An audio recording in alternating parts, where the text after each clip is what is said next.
मेरे प्रिय सनातन प्रेमियों, आप सभी को ओम नमः शिवाय। और आज हम बात करेंगे एक ऐसी जगह के बारे में जहाँ पर एक चिता की आग ठंडी नहीं हो पाती है कि दूसरी चिता जलने लगती है। आखिरकार वो जगह कहाँ पर स्थित है, उस जगह का क्या नाम है, इसको जानने के लिए इस वीडियो में आपको अंत तक रहना होगा ताकि आप इस बात को जान सकें कि आखिरकार ऐसी कौन सी जगह है जहाँ पर एक चिता की आग ठंडी नहीं हो पाती और दूसरी चिता की आग जलने लगती है। तो आइए सबसे पहले हम जान लेते हैं उस जगह का नाम। उस जगह का नाम है मणिकर्णिका घाट। ये मणिकर्णिका घाट भगवान शिव की नगरी काशी में स्थित है, जहाँ चिता की आग कभी ठंडी नहीं पड़ती, अर्थात यहाँ हर क्षण हर पल कोई न कोई चिता जलती रहती है, वह भी दिन रात। और आज हम आपको मणिकर्णिका घाट से संबंधित कुछ रोचक तथ्य बताएंगे, तो बने रहिए इस वीडियो में अंत तक। सदियों से मणिकर्णिका घाट वाराणसी में एक महत्वपूर्ण स्थान रहा है, जो मृत्यु, दाह संस्कार और जीवन के चक्र से जुड़ी मान्यताओं, परंपराओं और अनुष्ठानों का प्रतीक है। यह आध्यात्मिक शहर वाराणसी में गहरी श्रद्धा, विश्वास और अस्तित्व की शाश्वत प्रकृति के प्रतीक के रूप में खड़ा है। वाराणसी, जिसे हम काशी या बनारस के नाम से भी जानते हैं, ये उत्तर प्रदेश में स्थित एक ऐतिहासिक और सांस्कृतिक रूप से समृद्ध शहर है। वाराणसी को भारत की आध्यात्मिक राजधानी माना जाता है और यह हिंदुओं के लिए बहुत धार्मिक महत्व को रखता है। यह दुनिया के सबसे पुराने बसे हुए शहरों में से एक है और माना जाता है कि यह भगवान शिव का निवास स्थान भी है, जो हिंदू धर्म के प्रमुख देवताओं में से एक हैं। यह शहर अपने असंख्य मंदिरों, घाटों और धार्मिक अनुष्ठानों के लिए जाना जाता है। वाराणसी पवित्र नदी गंगा के तट पर स्थित है, जिसे हिंदू पौराणिक कथाओं में पवित्र माना जाता है। ये हम सब जानते हैं कि गंगा नदी हम सबके पापों का अंत करती है, साथ ही साथ तन, मन और हृदय से इसके जल में जो स्नान करता है उसे मोक्ष पद की प्राप्ति होती है, अर्थात उसे मोक्ष प्रदान करती है। दुनिया भर से तीर्थयात्री और पर्यटक अनुष्ठानिक स्नान, प्रार्थना और नदी के किनारे नाव की सवारी में भाग लेने के लिए वाराणसी आते हैं।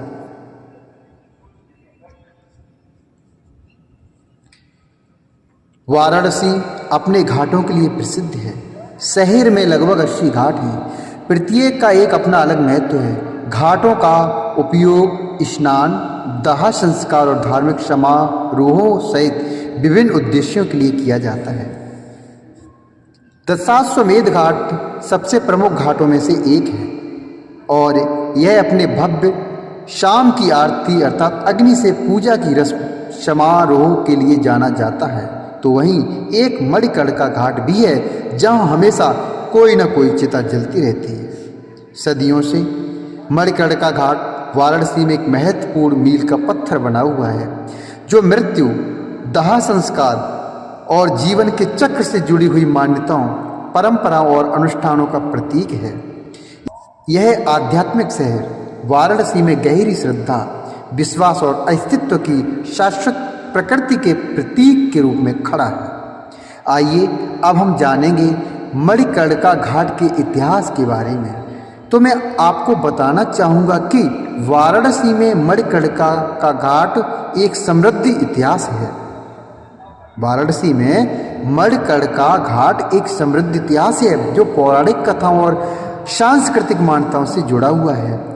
हिंदू पौराणिक कथाओं के अनुसार यह माना जाता है कि भगवान शिव की पत्नी देवी पार्वती अर्थात माता पार्वती ने पवित्र नदी गंगा में स्नान करते समय घाट स्थल पर अपनी बाली अर्थात मणिकर्णिका गिरा दी थी। भगवान शिव की पत्नी देवी पार्वती ने पवित्र नदी गंगा में स्नान करते समय घाट स्थल पर अपनी बाली अर्थात मणिकर्णिका गिरा दी थी। इस घटना ने ही घाट को एक प्यारा सा नाम दिया है, जिसे मणिकर्णिका कहते हैं। इसे ईश्वर से जुड़ा एक पवित्र स्थान माना जाता है। मणिकर्णिका घाट का एक लंबा इतिहास है जो सदियों पुराना है। इसका उल्लेख विभिन्न प्राचीन हिंदू ग्रंथों में मिलता है। ऐसा माना जाता है कि यह घाट प्राचीन काल से अस्तित्व में है और कई पीढ़ियों से हिंदुओं के लिए एक महत्वपूर्ण शमशान स्थल रहा है। मणिकर्णिका घाट वाराणसी में एक प्रमुख दाह संस्कार घाट है जो अनगिनत व्यक्तियों के लिए अंतिम विश्राम स्थल के रूप में कार्य करता है। हिंदू परंपरा का मानना है कि इस घाट पर दाह संस्कार जन्म और मृत्यु के चक्र से मुक्ति सुनिश्चित करता है, जिससे आत्मा की मोक्ष की ओर यात्रा आसान हो जाती है। अर्थात आत्मा की जो यात्रा होती है वो मोक्ष के लिए बहुत आसान हो जाती है। मणिकर्णिका घाट वाराणसी के सांस्कृतिक ताने बाने से गहराई से जुड़ा हुआ है। इससे शहर के सबसे पवित्र और पवित्र स्थानों में से एक माना जाता है। यह घाट भारत और विदेश के विभिन्न हिस्सों में से लोगों को आकर्षित करता है। अर्थात यह घाट भारत और विदेश के विभिन्न हिस्सों से लोगों को आकर्षित करता है जो दाह संस्कार अनुष्ठानों को देखने या उनमें भाग लेने और दिवंगत आत्माओं के प्रति सम्मान व्यक्त करने आते हैं। यह घाट हिंदुओं के लिए अत्यधिक आध्यात्मिक महत्व रखता है। यह घाट हिंदुओं के लिए अत्यधिक आध्यात्मिक महत्व रखता है। ऐसा माना जाता है कि मणिकर्णिका घाट पर अंतिम संस्कार करने से आत्मा की सांसारिक आसक्तियों से मुक्ति सुनिश्चित होती है और उसकी आध्यात्मिक यात्रा आसान हो जाती है। कई हिंदू इस घाट पर अंतिम संस्कार करने की इच्छा रखते हैं क्योंकि वे इसे अंतिम संस्कार के लिए एक पवित्र और शुभ स्थान मानते हैं। दोस्तों, ये मणिकर्णिका घाट की जानकारी मैंने आपको बताई है। अगर यह वीडियो आपको अच्छा लगा हो तो कृपया वीडियो को लाइक करें, चैनल को सब्सक्राइब करें। कुछ बोलना हो तो कमेंट बॉक्स में लिखें जय भोले की। हाँ दोस्तों, एक चीज़ मैं आपको बताना चाहूँगा कि अगले वीडियो में हम आपको इस मणिकर्णिका घाट के कुछ रोचक रहस्य बताएंगे। उस वीडियो को भी जरूर देखिएगा। जय भोले की।